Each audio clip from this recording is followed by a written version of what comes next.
Hello guys, welcome to my art cook channel. আজকে আমরা নিয়ে চলে এসেছি কচুর ভর্তার রেসিপি। কচুর ভর্তার রেসিপি অনেকটা ওল ভর্তার মতো খেতে লাগে। যেহেতু শীতকাল, তাই সবজি কিন্তু শীতকালে বেশিরভাগ পাওয়া যায়।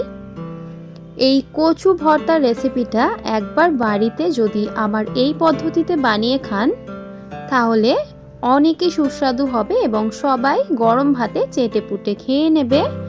দেখে নেওয়া যাক আজকের এই সহজ একটা কচুর ভর্তা রেসিপি, যা 5 থেকে 10 মিনিটের মতোই হয়ে যাবে। এখানে আমি নিয়ে নিয়েছি 4টে কচু। এখানে আমি এই দুটো বড় সাইজের কচুগুলোকে নেব এবং দুটো ছোট সাইজের কচুগুলো নেব না।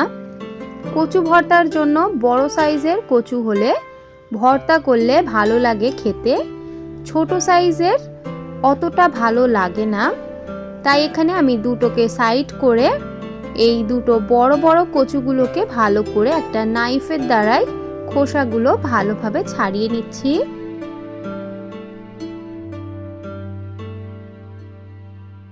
দুটো বড় কচু ছাড়িয়ে নিয়েছি, এবার আমি এগুলোকে কেটে নেব।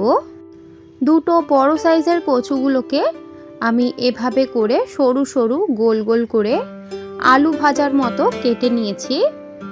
এভাবে করে সরু করে কচু কিন্তু কেটে নিলে তাড়াতাড়ি সিদ্ধ হয়ে যায়, সিদ্ধ হতে বেশি সময় লাগে না।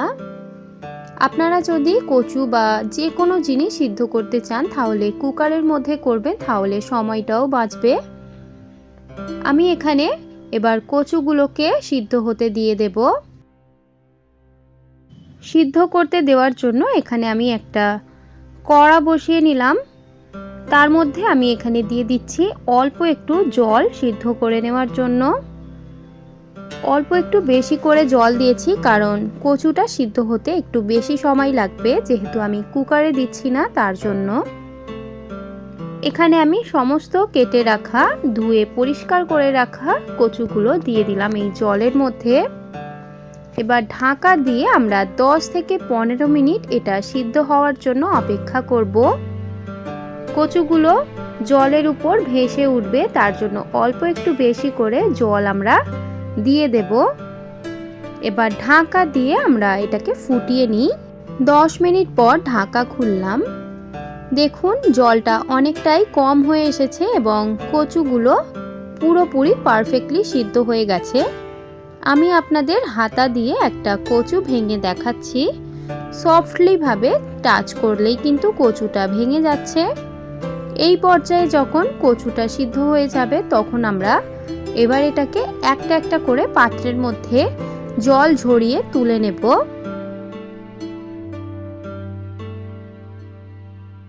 সিদ্ধ করে নেওয়া কচুগুলো আপনারা চুবড়ির মধ্যেও রাখতে পারেন, জালিওলা, যাতে আমাদের কচুর মধ্যে কোনো রকম জল না থাকে।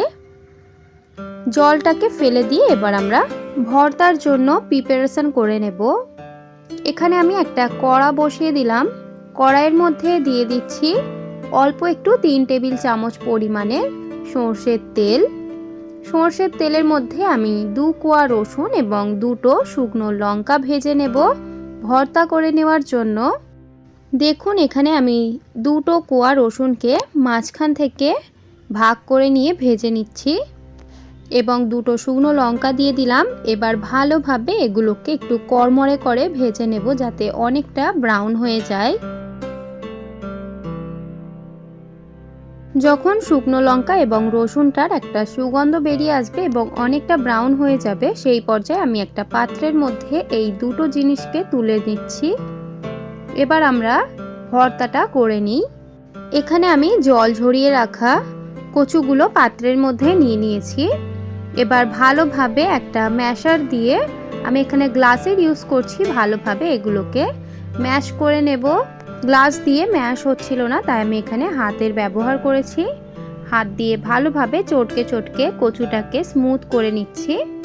স্মুথ করে নেওয়া হয়ে গেলে এবার সাইডে কচুটাকে রেখে এবার এর মধ্যে আমরা লঙ্কা এবং রসুনটা রেখে নুন তেল দিয়ে ভালোভাবে হাত দিয়ে চেপে চেপে মাখিয়ে নেব, যাতে লঙ্কার মধ্যে নুনটা ভালোভাবে অ্যাবজর্ব হয়।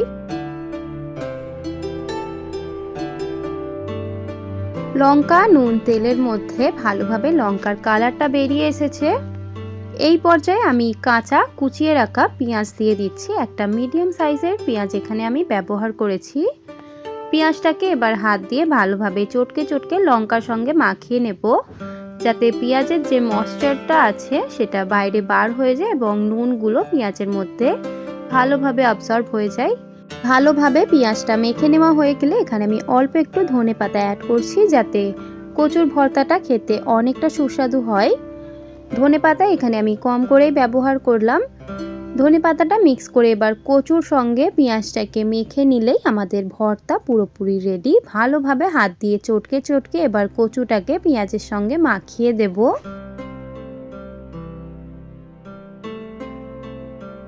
দেখুন এখানে কচুটাকে পেঁয়াজের সঙ্গে ভালোভাবে মাখিয়ে নেওয়া হয়ে গেছে।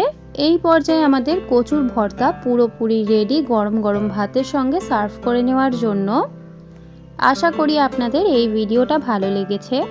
যদি আপনাদের এই সহজ অ্যান্ড সিম্পল একটা রেসিপি ভালো লেগে থাকে তাহলে অবশ্যই আমাকে কমেন্টে জানাবেন। যদি আপনারা আমার চ্যানেলে নতুন হয়ে থাকেন অবশ্যই আমার চ্যানেলটিকে সাবস্ক্রাইব করে আমার পাশে থাকবেন।